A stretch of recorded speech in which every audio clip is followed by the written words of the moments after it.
ఆంధ్రప్రదేశ్ రాష్ట్రంలో చారిత్రాత్మకమైన నిర్ణయాలు తీసుకోవడంలో దిట్ట అయినటువంటి జగన్మోహన్ రెడ్డి గారు మరొక చరిత్రాత్మకమైన నిర్ణయం తీసుకోవటం అనేటటువంటిది సదా వారిని అభినందించాల్సినటువంటి అంశంగా మనం పరిగణించాలి.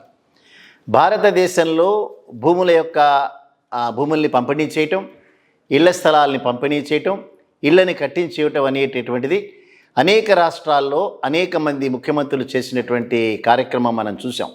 కానీ ఆంధ్రప్రదేశ్ రాష్ట్రంలో పేదలకు ఇచ్చేటటువంటి ఇళ్ల స్థలాలు ఏవైతే ఉన్నాయో అది వారి పేరు మీదనే రిజిస్ట్రేషన్ చేయటం, సో ఆ ఆస్తిని సంపూర్ణంగా వారికి హక్కుల్ని బదలాయించటం, వారు రేపు బ్యాంకుల నుంచి అనేక రుణ సంస్థల నుంచి కూడా రుణ సదుపాయం పొందేటటువంటి రీతిలో అసైన్డ్ చట్టాన్ని, అంటే 1977 సంవత్సరపు అసైన్డ్ చట్టాన్ని సవరిస్తూ ఒక ఆర్డినెన్స్ని జారీ చేయటం అనేటటువంటిది నభూతో నభవిష్యత్తుగా మనం దాన్ని పరిగణించాల్సినటువంటి అంశం.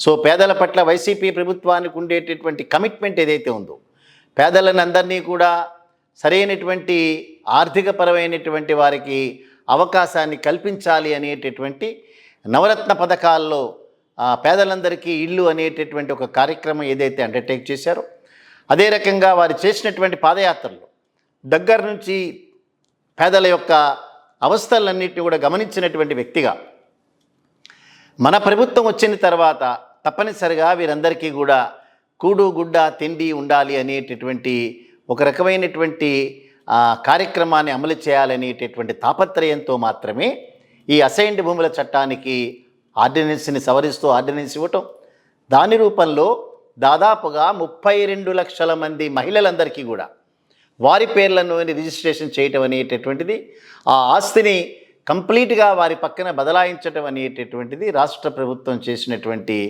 ఒక అద్భుతమైనటువంటి కార్యక్రమంగా మనం దీన్ని గమనించాలి.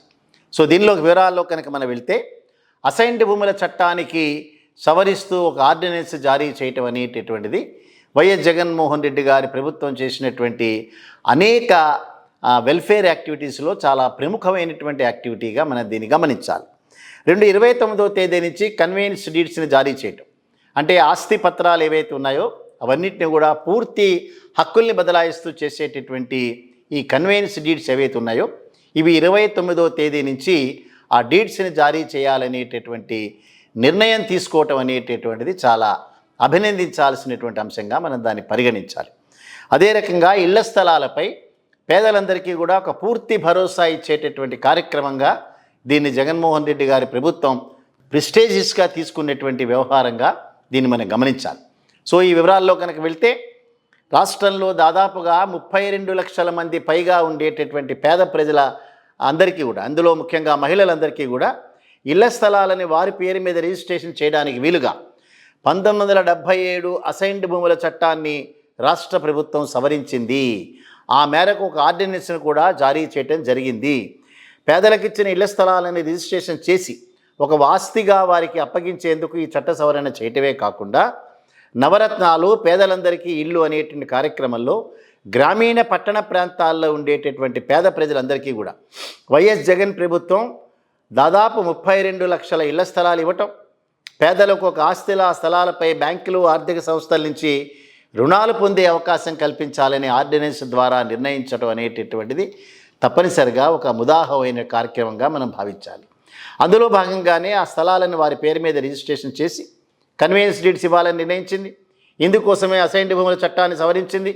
ఈ నెల 29వ తేదీ నుంచి రాష్ట్ర వ్యాప్తంగా ఇళ్ల పట్టాలకు రిజిస్ట్రేషన్ చేసి కన్వేయన్స్ డీడ్స్ ఇచ్చే కార్యక్రమాన్ని ప్రభుత్వం ప్రతిష్టాత్మకంగా ప్రారంభించనుంది. ఇందుకు రెవెన్యూ రిజిస్ట్రేషన్ శాఖల నుంచి అన్ని ఏర్పాట్లు చేసింది. ఇళ్ల స్థలాలను లబ్ధిదారుల పేరు మీద రిజిస్ట్రేషన్ చేసేందుకు ఆయా గ్రామ వార్డు సచివాలయంలో పనిచేసేటటువంటి విఆర్ఓలను ప్రభుత్వ ప్రతినిధిగా నియమిస్తూ ప్రభుత్వం శనివారం జీవో నెంబర్ 36ని విడుదల చేయడం జరిగింది. అంతకుముందు పేదలకు ఇచ్చిన ఇళ్ల పట్టాలపై వారికి హక్కులు పొందడానికి 20 సంవత్సరాల గడువు ఉండేది. జగన్మోహన్ రెడ్డి గారు 2021లోనే దాన్ని 10 సంవత్సరాలకు తక్కువ చేశారు. అంటే ప్రభుత్వం ఇచ్చిన 10 ఏళ్ల తర్వాత ఆ స్థలాలపై వారికి హక్కులు వస్తాయి. గతంలో ఉన్న విధానంలో లబ్ధిదారులకు హక్కులు రావాలంటే వారు లేదా వారి వారసులకు తహసీల్దారులందరూ కూడా నిరభ్యంతర పత్రాలను ఇవ్వాల్సినటువంటి సందర్భం, దాన్ని రిజిస్ట్రేషన్ శాఖకు పంపిన తర్వాత మాత్రమే హక్కులు కల్పించడం అనేటటువంటిది ఒక పెద్ద ప్రహసనంలాగా మారే కార్యక్రమంగా దాన్ని జగన్మోహన్ రెడ్డి గారు భావించారు. సో అసైన్డ్ భూముల రికార్డులు సరిగ్గా లేకపోవడం, అసైన్ చేసినప్పుడు ఇచ్చిన డీ పట్టాలు పోవడం వంటి రకరకాల కారణాలతో అసైన్డ్ ఇళ్ల పట్టాలపై హక్కులు పొందడం పేదలకు చాలా కష్టతరమైన పనిగా మారిపోయేది. ఆ పరిస్థితిని నివారించేందుకు వైఎస్ జగన్ ప్రభుత్వం ఇళ్ల పట్టాలను ఇచ్చినప్పుడే పేదల పేరు మీద వాటిని రిజిస్ట్రేషన్ చేసేందుకు అసైన్డ్ భూముల చట్టాన్ని సవరించడం జరిగింది. రిజిస్టర్ అయిన వెంటనే వారి కన్వేయన్స్ డీడ్స్ జారీ చేయడం వల్ల 10 ఏళ్ల తర్వాత ఎవరి ప్రమేయం లేకుండా ఆ స్థలాలపై వారికి పూర్తి హక్కులు సంక్రమిస్తాయి. తహసీల్దార్ నుంచి ఎన్ఓసి కూడా అవసరం ఉండదు. ఎందుకంటే ఆ స్థలాలు వారి పేరు రిజిస్టర్ అయి ఉండటం, కన్వేయన్స్ డీడ్లు కూడా ఇవ్వడంతో వాటిని ఆస్తి పత్రాలుగా వినియోగించుకునే అవకాశం ఉంటుంది. ఇళ్ల పట్టాలను మహిళల పేరు మీద ఇచ్చి రిజిస్ట్రేషన్ కూడా వారి పేరు మీదే చేయడం ద్వారా మహిళలకు ఆంధ్రప్రదేశ్ రాష్ట్ర ప్రభుత్వం పూర్తి భరోసా ఇచ్చినటువంటి ప్రభుత్వంగా వారిని రికగ్నైజ్ చేయబడుతుంది.